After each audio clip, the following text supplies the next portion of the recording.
স্বাস্থ্যকর জীবনযাপন, মানসিক প্রশান্তি আর শরীর মনকে সুস্থ রাখার বার্তা নিয়ে উদযাপিত হলো আন্তর্জাতিক যোগ দিবস।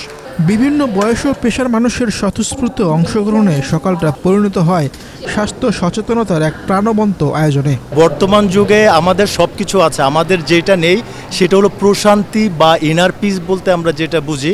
তো ইয়োগা হলো আমাদের ইস্টার্ন পার্টের এমন একটি বৈদিক অবস্থা, যেটি আমাদের পূর্ববর্তী যারা আমাদের ছিলেন তারা এটিকে চর্চা করে আধ্যাত্মিক, মানসিক এবং শারীরিক সুস্থতা বজায় রাখতে পেরেছেন।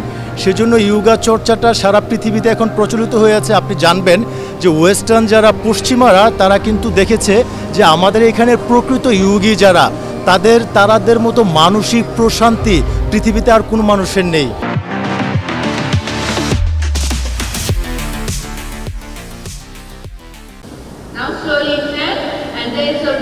রবিবার সকালে রাজধানীর বসুন্ধরা আবাসিক এলাকার এন ব্লকে অবস্থিত স্পোর্টস সিটির জুলকান ইনডোর অ্যারেনায় যোগব্যায়ামের আয়োজন করা হয়।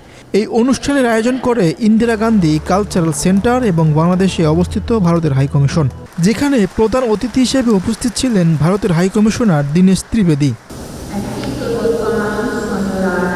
আয়োজনের শুরুতে মধ্যম স্তরের অনুশীলনকারীদের জন্য পরিচালিত হয় বিশেষ যোগাসন ও শ্বাস প্রশ্বাসের ব্যায়ামের সেশন। প্রশিক্ষকদের নির্দেশনায় অংশগ্রহণকারীরা বিভিন্ন আসন অনুশীলনের পাশাপাশি শিখেছেন মানসিক একাগ্রতা বৃদ্ধি এবং শারীরিক সুস্থতা বজায় রাখার কার্যকর কৌশল। যোগব্যায়াম মানবদেহের জন্য খুবই গুরুত্বপূর্ণ। এই যোগব্যায়ামের মাধ্যমে শরীরে বাসা বাঁধা সকল রোগ থেকে মুক্তি পাওয়া যায় বলে জানান অংশগ্রহণকারীরা। একই সঙ্গে প্রতি বছর বিশ্ব যোগ দিবসে এমন আয়োজন করায় ইন্দিরা গান্ধী কালচারাল সেন্টারকে ধন্যবাদ জানিয়েছে অংশগ্রহণকারীরা। ইয়োগা তো হলো, ধরেন আপনি অসুস্থ হওয়া মানে ইয়োগা থাকলে আপনি সুস্থ। মানুষের যেমন খিদা লাগলে খেতে হয়, অসুস্থ হলে ইয়োগা করতে হয়। ইয়োগা হলো সব রোগের ওষুধ, সোজা কথা।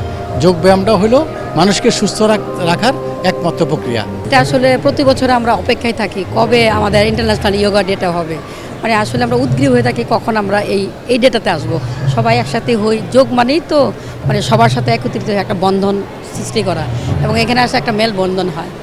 সবাইকে পাই আমরা, খুবই একটা আনন্দদায়ক একটা সময় কাটে আমাদের বডিতে যত নার্ভ আছে, মাথা থেকে পা পর্যন্ত যত নার্ভ আছে সব স্বচ্ছ থাকে। এমনকি এইটা ক্যান্সার রোগটাও রিমুভ করতে সাহায্য করে।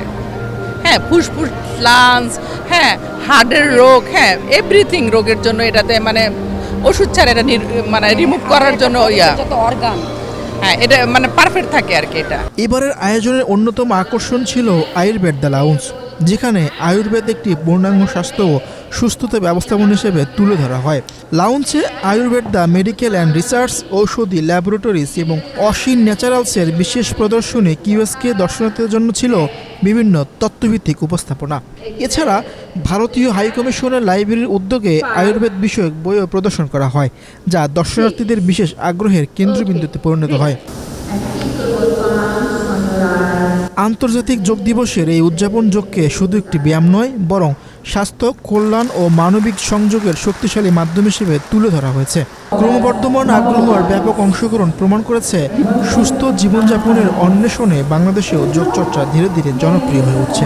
আমি যখন থেকে যোগা শুরু করেছি 2021 সাল থেকে, রাইট আফটার কোভিড, সো এরপর থেকে আমি প্রতিটা বছর এই দিনটার জন্য ওয়েট করি যে কবে আসবে এই মিলন মেলার দিনটা আমার জীবনে। যোগব্যায়ামটা মানবদের জন্য খুবই ইম্পর্ট্যান্ট, কারণ শারীরিক চর্চা আমাদের খুবই জরুরি। মেডিসিন অসুখ আমাদের অসুখ হলে আমরা মেডিসিন নেই, কিন্তু আমরা যদি যোগব্যায়ামটার সাথে সর্বক্ষণিক থাকতে পারি, আমাদের হয়তোবা মেডিসিনের দিকে যেতেই হবে না। ছোট বাচ্চাও যোগা করে ও আজকে পারফরমেন্স করবে।